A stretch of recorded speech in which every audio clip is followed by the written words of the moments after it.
Vou apresentar meu trabalho de IT Governance and Policy Management dos Sovereign Hub Mercosul, com um plano diretor de infraestrutura, governança e viabilidade financeira, com capacidade de 1 megawatt e um investimento de 10 milhões de dólares. Primeiro, a visão executiva e site selection, que eu escolhi a região de Canelones, no Uruguai. A seleção estratégica de Canelones fundamenta-se em três pilares de soberania digital e vantagem competitiva estrutural para o posicionamento do hub no Mercosul. Primeiro é a sua estabilidade jurídica, com um marco regulatório consolidado, previsível e alinhado a padrões internacionais de proteção de dados e governança corporativa. Um alinhamento normativo dual da Lei 18.331 harmoniza naturalmente os requisitos do GDPR e da Lei LGPD, eliminando fricções de compliance transfronteiriço. E uma zona franca, né, que é a isenção fiscal integral sobre a importação de equipamentos, gerando um ganho real de compra de aproximadamente 35% no investimento inicial. A engenharia térmica avançada permite a gente ter um PUE de pouco menos de 1,15, que é um sistema híbrido de resfriamento, que a arquitetura térmica combina duas tecnologias complementares para atingir um PUE inferior a 1,15, que é um liquid cooling direct to chip, que é a absorção de 80% do calor nas placas frias das GPUs H200, com um circuito de água a 45 graus com troca térmica de alta eficiência, e um free cooling indireto, que seriam ventiladores de velocidade variável aproveitando o clima local e compressores desligados na maior parte do ano, maximizando a eficiência energética.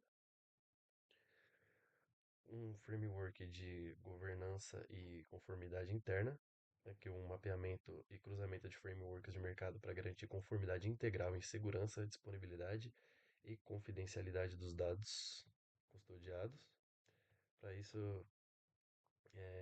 utiliza-se a ISO 27001 de 2022,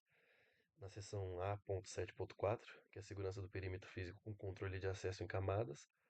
o controle biométrico facial para acesso às zonas restritas e criptografia MACsec em enlaces de rede de alta velocidade. E o SOC 2 tipo 2, que é ter uma auditoria independente de segurança, disponibilidade e confidencialidade, dados custodiados em HSM FIPS 140/140-2 nível 3 e relatórios periódicos com evidências operacionais contínuas. E que, né, a resiliência de infraestrutura com a TIA 942 Rated 3, que uma engenharia de disponibilidade concorrentemente manutenível,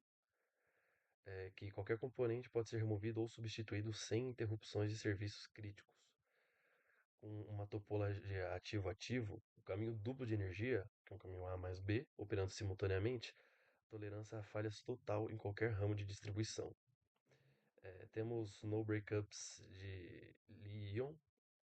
que são sistemas UPS de íon de lítio em Eco Mode, atingindo 99% de eficiência energética com transição ultra rápida em casos de falha, e uma subestação N+1, que é uma redundância N+1 com dois geradores a diesel de 1,5 MW cada, garantindo uma autonomia total em cenários de interrupção prolongados da rede. Aqui a Tech Stack de IA, que seria o Seed Cluster, que é a arquitetura do cluster lógico, que é uma plataforma de treinamento e inferência de última geração, dimensionada para workloads de IA generativa e modelos de linguagem de grande escala. Aqui a computação ia ser através das placas HGX H200, que são 4 nós HGX com 32 GPUs NVIDIA H200 de 141 GB de RAM e um HBM3E cada em gabinetes de alta densidade, uma rede back-end InfiniBand NDR com 400 GB por segundo line rate com protocolo Sharp, com uma latência de menos de 1.5 US,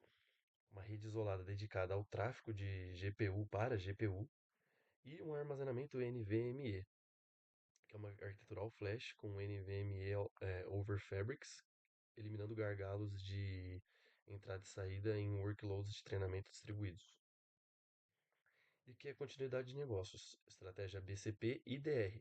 que é uma estratégia de continuidade que adota modelo de cold standby na nuvem, em São Paulo, através da AWS ou Google Cloud, garantindo a recuperação estruturada com métricas de RPO e RTO claramente definidas. Aqui, ó, o diagrama acima ilustra o fluxo de recuperação em três fases, uma réplica assíncrona automatizada, um travamento de RPO em 4 horas e redirecionamento automatizado de serviços críticos via BGP multi-homed com RTO de 24 horas.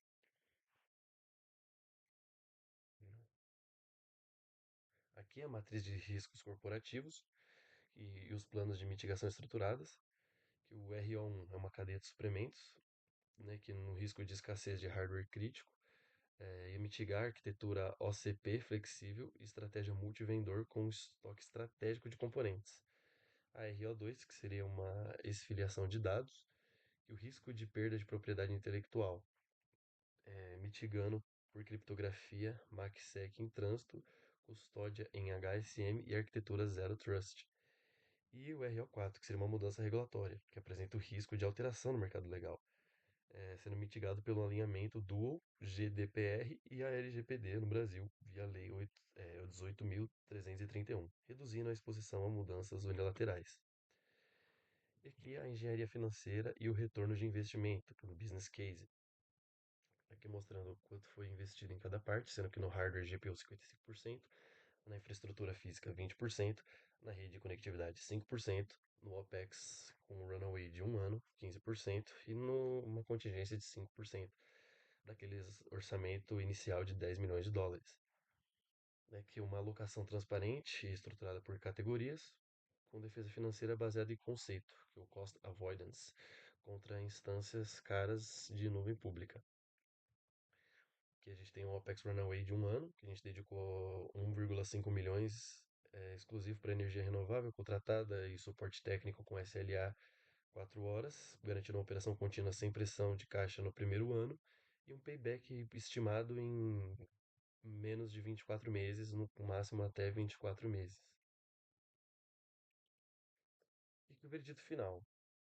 né, uma reflexão das competências baseada no framework KSA, que engloba conhecimento, habilidade e atitude,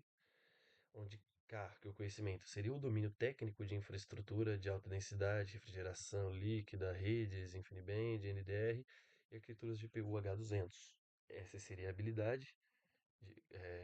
que engloba a modelagem econômica rigorosa, estruturação de business case com cost avoidance e proteção de ROI com payback em 24 meses, e a atitude C-level,